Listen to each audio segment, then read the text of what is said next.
if you're out here, if you do any work on the peninsula, which, by the way, is the economic powerhouse for the islands, no matter what the most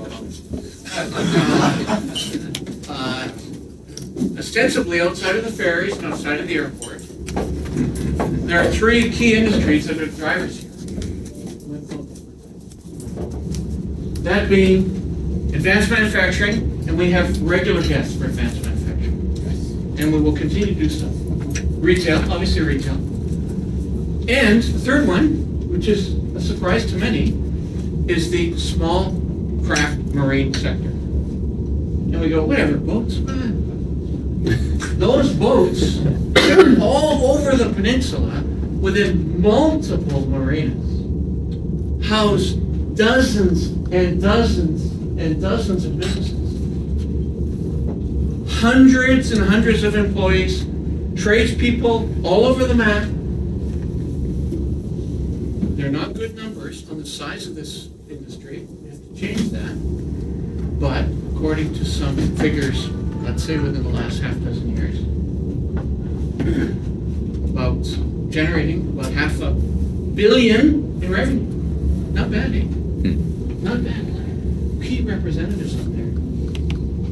And so it's time we talked about this. Because part of the SBC now is we're going to start to be involved with economic development. After the tariff war, after the uncertainty and risk of what's happening, we're going to start to get more involved with trying to help people conduct business. And we're going to find out today about the small craft marine industry. 4 amazing guests, and I'm going to start with Shelley. So, what we're going to do today is just introduce yourselves, introduce your business, and we'll have questions, and I'll ask questions. These folks, speaking in front of people generally not their thing. Whose thing is it? Generally speaking. Yours. Nobody's mine. I know her. So, we'll help them through. So, I'll let them introduce themselves. This is an amazing panelist of part of the economic engine of Vancouver. So I'm Shelley McIver. I'm the managing director at Quadrant Marine, but I'm going to pass over the initial slots to my colleague here, Drew Irwin from Philbrook's, and he's going to start us off with a little bit of history. To key on John's comment, these folks are experts at what they do. Speaking to such a friendly and esteemed group is a little terrifying. So if you would indulge me for a minute or two, I would like to certainly introduce myself and my company, which is Philbrook's Boatyard, but I'd also like to tie it in with sort of an overview of the yacht business as I have seen it over my 40 years in this business. And what I wanted to start was, who here owns a boat? Well, God bless you, and why the hell don't more of you? Okay. As you're aware, boats are full of jargon. The boat business, there's bows, there's stems, there's thwarts. These are all designed to make us look smart and confuse you. And it works. Every industry has its jargon, and the boat business is not alone. And it's not just you boat owners that struggle with cliches. The boat that is a hole in the water for which you pour money. Sailboaters will say it's like standing under a cold shower, tearing up $100 bills. Boat, the acronym is bring on another 1,000. And in more current times, you add a T to the end, and thankfully it's bring on another 10,000. And the boat owners are not just stuck with those cliches. People who run these businesses also have that same sort of problem in their world. And boatyard ownership is often described as, if you want to make $1 million in the boat business, start with $2 million and just wait. You're going to be our speaker next time. So, thank you. Now I've lost my train of thought. Losing money, that's what. Well, there's an emotion involved. Their boats are way different than homes, vacation properties, cars, and airplanes. There is an emotional attachment that is hard to understand. You've walked through marinas, if you've had a boat, there's boats beside you that have never left the marina, maybe 8 days a year, maybe less. If you approach that owner and say, why don't you sell your boat? They look at you as if you're taking one of their children. Why would I sell my boat? There's that emotion attached to it. And I give you that point because it's not just the boat owners, it's people in this industry that have that kind of emotion with it as well. And in this era, we talk about when you coach your children going out and following your passion. You know, what a great phrase. Many of the boat owners that I grew up with, the boatyard owners, would never use words like, you know, following my passion or I'm doing what I love. They would more likely say something like, I like boats and I got good at it. I will start by just giving a bit of Philbrook's history, and as I say, I'm going to tie it in with many of the other big yards that we've watched in Vancouver over the years. And all these businesses, whether it's the Grenfell Yard, McQueen's, Crescent Beach, West Bay, all started with someone's passion for the boat. Usually a founder.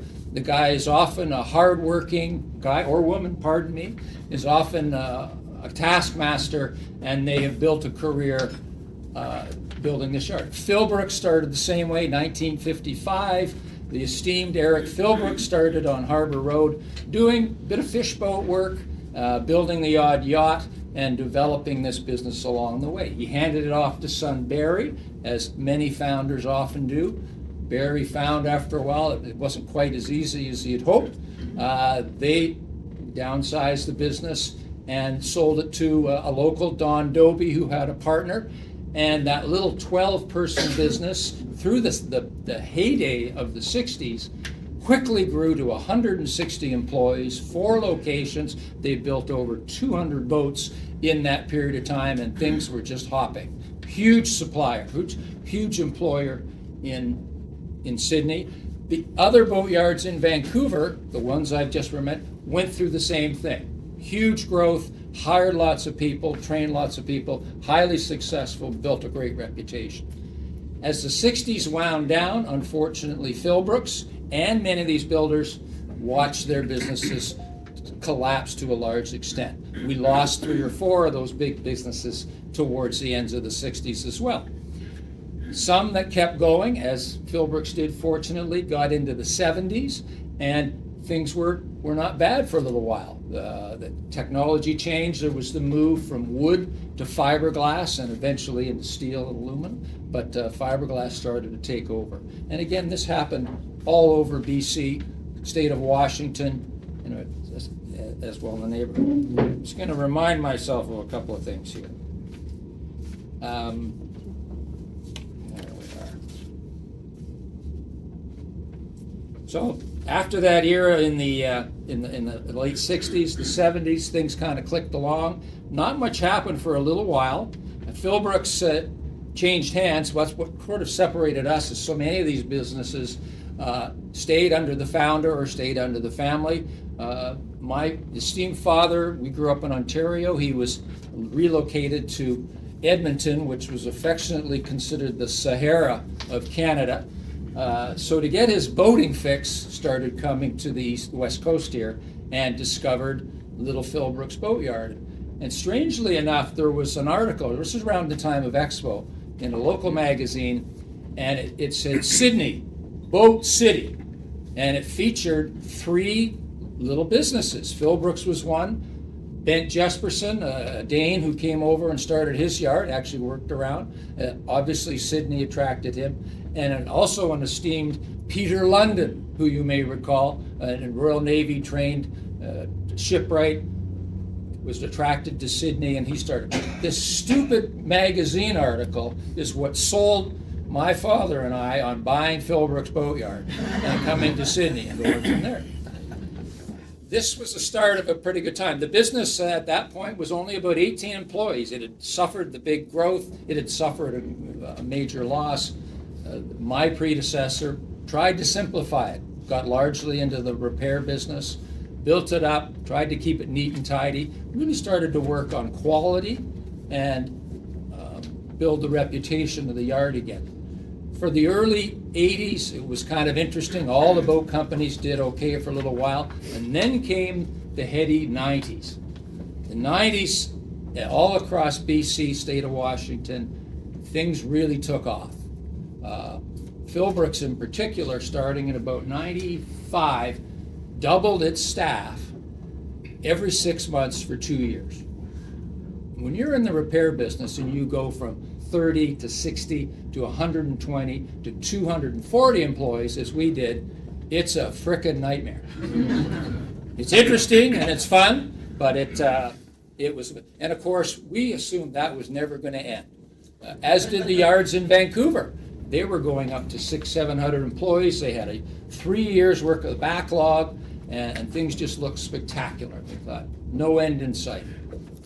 Unfortunately, some airplanes hit some buildings in New York, and our little world came crashing down.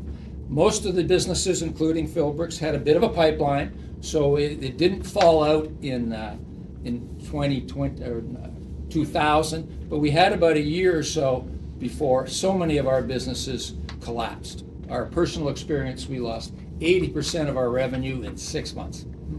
So that lovely 240 employee staff was diminished down to keeping about 25 people busy. We were not alone. Vancouver suffered the same thing. The industry was somewhat devastated. We lost 3 or 4 more of those large builders who had tremendous long reputations. Washington State suffered the same fate. So very much a feast or famine or force feeding process going from there. Where am I here? So from after that period, it was kind of slow and steady growth. Try to keep your nose clean, try to add some staff. Getting staff was always a problem. One of the things that made the 90s such a great boom for the boat business was the housing market was in the toilet. So boatyards could get carpenters, electricians, plumbers, painters, just willy-nilly, and that's why we grew so quickly, so swiftly, as did Bliss. The housing industry was very flat. The housing industry came back as we started to build our businesses back, and consequently, getting labor became more of a problem and has continued ever since. Somewhat predictable. The 90s carried on. A little bit of growth along the way. We thought things wouldn't be so bad. And then we got to about 2008. And some may recall the credit crisis, which had a similar effect, that many of the boatyards lost 50-60% of their revenue in a very short period of time, and consequently, many of the industry people went on to go build houses or do other things in the world. And that was pretty similar in Vancouver and Washington as well. I wanted to add, in 2015, one of the things that Philbrook's did was we purchased a little boatyard over in Roche Harbor. It was a very popular spot, still is. Boaters all seem to wind up there. A little business there we bought in 2015. Just 8 employees, but it gave us a toehold into the States and an insight into the American market, perhaps a little more so than some of our compatriots here. And that's worked out reasonably well. From 2017 through to 2019, it was nice steady growth. Trying to build staff, trying to train people. All the boatyards went from just hiring qualified tradesmen to becoming training organizations. We had to find people to fill the ranks. Larger projects allowed us to bring in a bunch of apprentices, and in many cases, the boatyards had 20 to 25% of their staff were juniors. And consequently, quality was a problem, warranty was a problem, keeping on track, growing your business to be able to handle that many newbies and keeping your clients happy was a real challenge. We thought things were going great again and steaming right along. 2017, 2019, up about 15% a year, similar to the yards around the neighborhood. Then we had COVID. For the first month or two of COVID, everybody went home. 0 staff, and a lot of concern that this was going to be the death knell for our industry. But lo and behold, many of us were allowed to continue operating because we were an essential service, fixing boats, usually in the commercial world. And the market came back with a vengeance. All of a sudden, people wanted to go out on their boats, they wanted them tuned up, they wanted their little skate pod to get away from the plague. The only problem was the employees weren't there. And if you, like so many businesses, just a very brief story, Westport is a large super yacht builder in Westport, Washington. The town has 300 people. Dara Wakefield at the beginning of COVID was running that business, 550 employees. They had to shut down. They weren't considered an essential service. When they opened back the doors, 200 people didn't come back, 225. Where do 225 people in a town of 3,000 go somewhere else? It's baffling. Industries around North America often wondered, where did the workforce go after COVID? The business was there, whether you were building houses, building boats, lots of business. The phone was ringing off the hook. We were then constrained by labor. We couldn't get the people of any stretch. Even warm bodies were hard to find. We were fortunate COVID did not wipe us all out, but it made it more challenging in different areas, and obviously training was an answer to make that happen. And I will talk about that. The last little while has continued to be a fairly strong growth, 10 to 15% a year. The yards in Vancouver, some have shifted to repair work right now. A great joy in the marine industry is typically BC had wooden boat builders, fiberglass boat builders, some steel ship builders. Our friends in the aluminum industry, the Titan folks, Christy here, have watched that industry, aluminum boat building, started predominantly on the commercial side and blossomed into the SUVs of the water that are now our dominant. When you talk about boat building on the west coast of North America, aluminum is the biggest player. And we'll hear a bit more about that with any luck. Okay? So currently Philbrook's is running at about 100 staff in Canada and the States, and things have gone fairly well so far. I want to just say that I would say roughly 5 things separated Philbrook's from the demise of some of the larger builders that I talked about earlier. The founder that had that motion built the business, handed it off to his son, maybe sold it. Many have disappeared along the way. We've been fortunate to do probably 5 things a little different. The first is my dad was an accountant, and we decided to bring a business approach to the boat business. Boat yards were kind of nefarious back in the 70s and the 80s. There were some strange characters. There were some unusual business practices. Our hope was to bring some professional into it. Add some systems, add some repeatable processes, mostly build trust in the clientele, because that was missing for many years. Philbrook's, I think, led the charge on that. We also focused on doing it right. When there was opportunities to cut corners, cheat a client, do something, that wasn't what we had in mind, and I think it served us well. The support of our local community, and I got a shout out to Campbell Black at Blackline, Alan Betton, Ben and Paul Gartside, who were local mainstays in the Sydney market, gathered a whole group of us together and said, this is about 1995, and said, we're going to have a problem with labor. We all know it. What are we going to do about it? This group formed what was the Vancouver Island Marine Association, largely to focus on training, and that morphed into Quadrant Marine Institute, for which Shelley will update us on in a minute or two. That little group allowed us to work together as an industry rather than individuals. And another story, one of the demises of the Vancouver builders during that heady time was they couldn't find staff. So they poached each other's staff.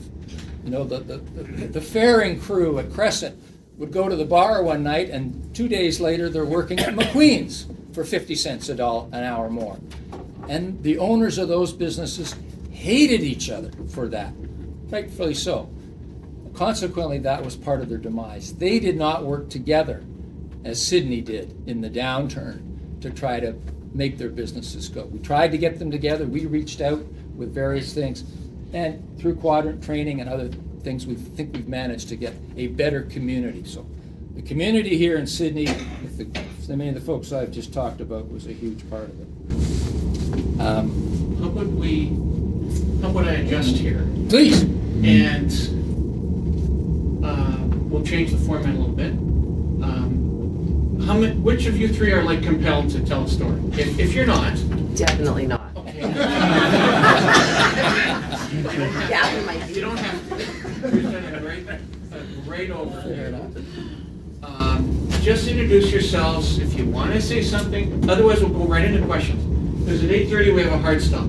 Okay. Oh, Good call, John. Okay. okay. So I'll go next then quickly so that this is over with for me. My name is Christy Gregory. I own Liquid Metal, which is a custom aluminum boat building business here in Sydney. I started in 2000, so 25 years in business. I am not like Drew's company. We have a very small company. There sits maybe 10 on staff at any given time. I'm actually surprised by how many of you don't own boats, which is why I don't know most of you. But on the Sydney industrial side, there's 3 major boat builders right now, actually. Titan, myself, and JR Marine, as well as I think at least 10 other companies that are falling under the marine sector. So we do boats very custom, small boats ranging from 12 to 65 feet. I'm currently building for Vancouver, at least a 45 foot that we're wrapping up. I'm building for Quebec Environment right now, a 20-footer. And then a private couple on Salt Spring is purchasing 27. So we have 3 journeymen on the shop floor, including myself, and 4 apprentices. Like Drew, we always have a hard time finding staff.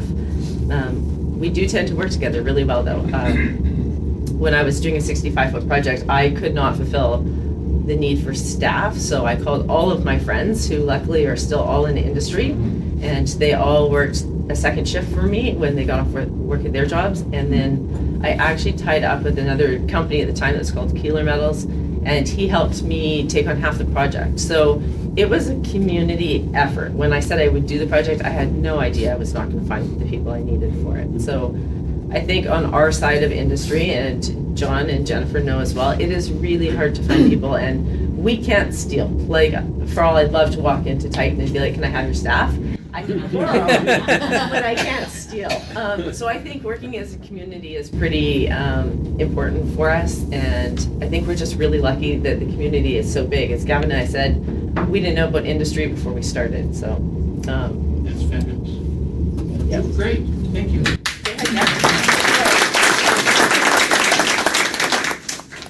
My name's Gavin Johnstone. I started my company called Ocean Performance Technologies in 2019, right when COVID hit.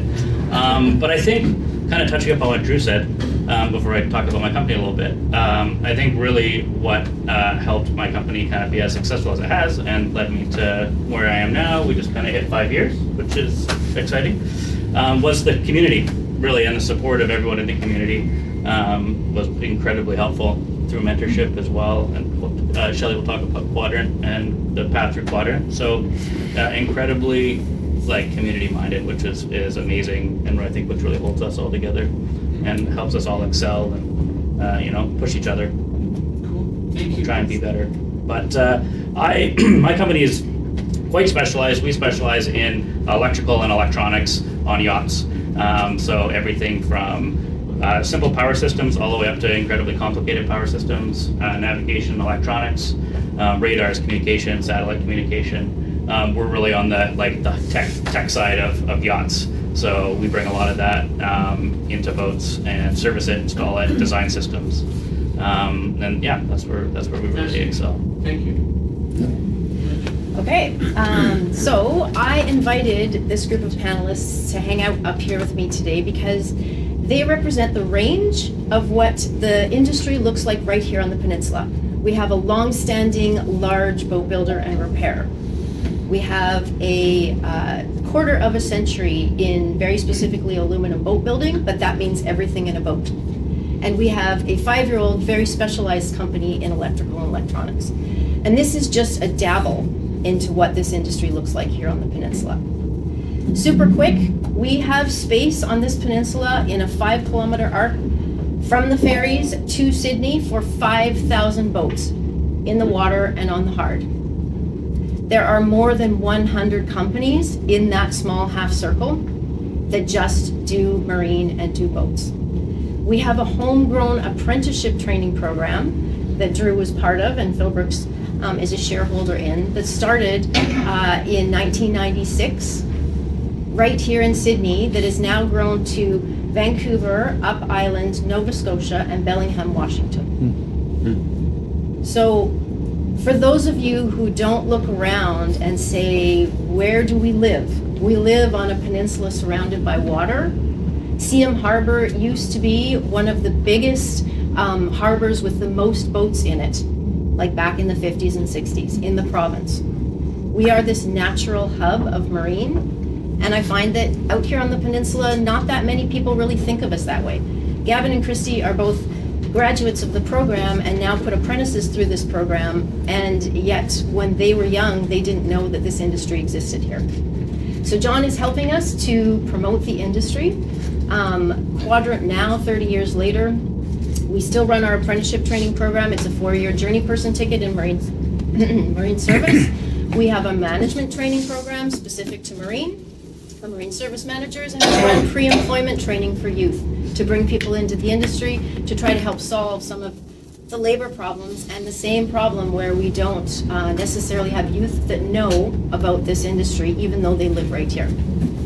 So I would say to you in a quick wrap up, because John wants time for questions and we're definitely welcoming them. If you don't look around, or if you haven't in the past looked around, I would really encourage you, when you're out and about in Sydney, on the peninsula, driving around, when you see masts and marinas and boats, when you walk down the seawall and look out on the water, think about Sydney as a boat town, because that really is a massive foundation, and I don't think that enough of us think of it that way.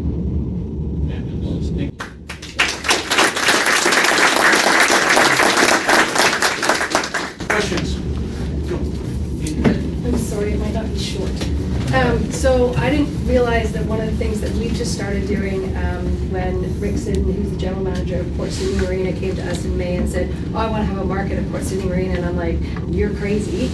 All the vendors are booked. It's never going to happen. So we've been doing it every Friday night. It's called Dockside Nights. It's from 4 to 8 p.m. And I think there's a tie in there, because Rick is similar to you guys and all of you that are in the marine industry. Is he wants to create something and a destination for the yacht owners. We just had a 160-foot yacht in the Port Sydney Marina. I had no idea how big Port Sydney was when I started walking it, and I was like, this is like 4 kilometers. They have over 300 yachts and crafts there all season long.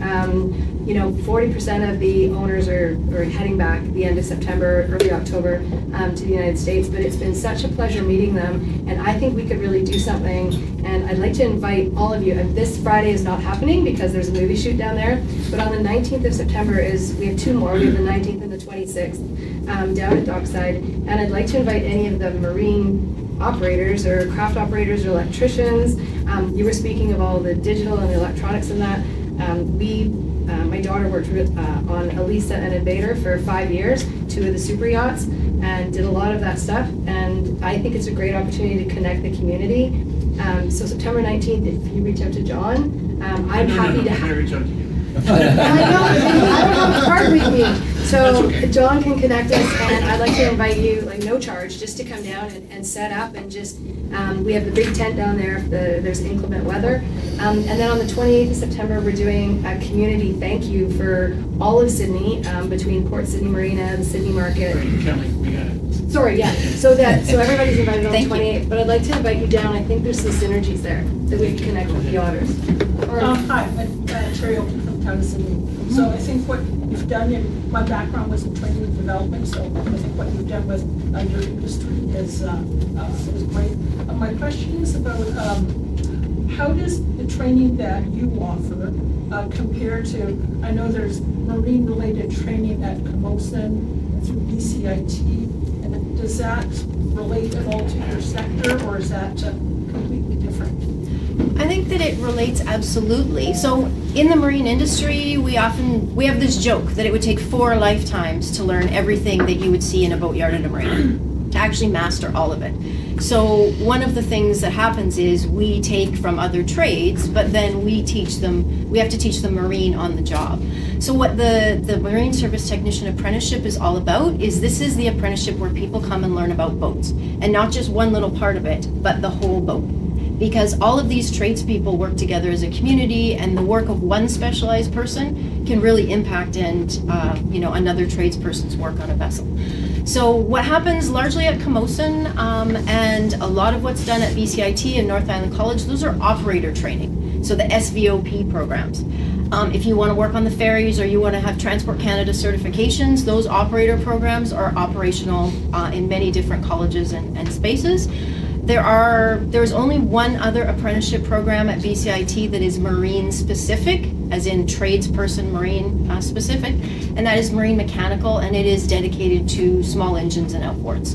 So the difference in ours is it's the whole boat. So Christy, as a metal boat builder, graduated from the program as well as her other tickets, and same with Gavin as electrical and electronics. You learn it all and then you apprentice to complete that. Just to add to that quickly though, when I did go to BCIT, this is how distant the programs are. I took my trade ticket in steel fabricating, so I can build buildings. I've never once worked on a steel building, nor do I work with steel.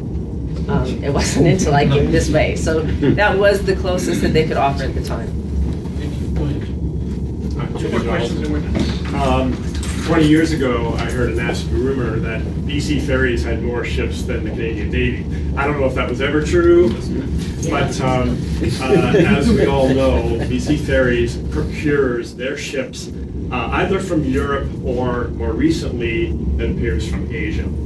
And what I would like to hear, maybe this industry is not tailored to that, maybe this is more somewhere else in Canada, but what is it going to take for Canada to develop the expertise and the infrastructure to build those size of ships in our own backyard, as Bottom opposed to line? procuring them internationally? My opinion, investment in training, investment in people, and a knowledge that this is an industry that it's careers, right? We're not just looking at part-time jobs or sort of fly by night. I'll do this for a little while. These are actually careers. They pay mortgages, they feed families, they allow people to live right here in one of the most expensive places in the country. If people knew that this was an option, it's an amazing trade. People come to it and they're so excited and they think, how come I didn't know about this? So I think that if we invest in promoting our industry so that people know that it's an option, and then we actually invest in training, that is something, again, it's a labor problem. We often say that on the small craft side, we're more of the support ships, et cetera, for like on the commercial side as well as pleasure. But those skills are infinitely translatable. So if we wanted to build a workforce that was resilient and mobile and movable and flexible, then we still have to invest in training. Our research has indicated, and this is where Elizabeth comes in, is that a lot of the focus for this new government will be around hitting that 5% military target and AM. A lot of the money will be going towards those things. We need to make sure those procurement opportunities arising from that come here. So that's where this whole community thing, this awareness piece is very important. Okay? So I'm really glad Elizabeth is here to hear that. Go ahead. Last question then. Yeah, I just want to have a shout out and thank you to Quadrant Marine for producing quality employees. That people are sensitive to their time. When you're spending over $100 an hour, they aren't wasting any time. I hope not. Thank you. So I'll end it up with a little anecdotal story. Some of you know that I, with about a dozen other manufacturers, set up an advocacy group called the Sydney North Saanich Industrial Group. You guys remember that? We had speakers come to Scotty's Plastics and speak, and we invited politicians. We had Shirley Bond at that time, sort of doing anything and everything within the Liberal government. I'll never forget her statement. She goes, and she's from Prince George. She goes, I get off the ferry and I come into the legislature hundreds and hundreds of times. I had no idea there were these many businesses off the main run. Same with Marine. Okay, we'll end it there. Elizabeth, did you want to say something? No, I'm just deeply grateful. I've been meeting with Titan, I've been meeting with Liquid Metal, I've been meeting with the sector, and Philbrook has always been so helpful to educate. I am so furious at the failure to notice that we have this sector. I mentioned the luxury tax. Everybody here know about this craziness that we put on top of all the costs of producing vessels locally. The federal government decided to discourage people from buying boats by slapping a 10% surcharge on top of everything else. And it doesn't make any sense at all. So that's the thing I'm lobbying to end. I'm hoping this time around in this budget, you're going to be running a Buy Canadian strategy and help Canadian businesses and help small businesses. This just makes no sense at all. And I'm hoping I can convince them to take it off.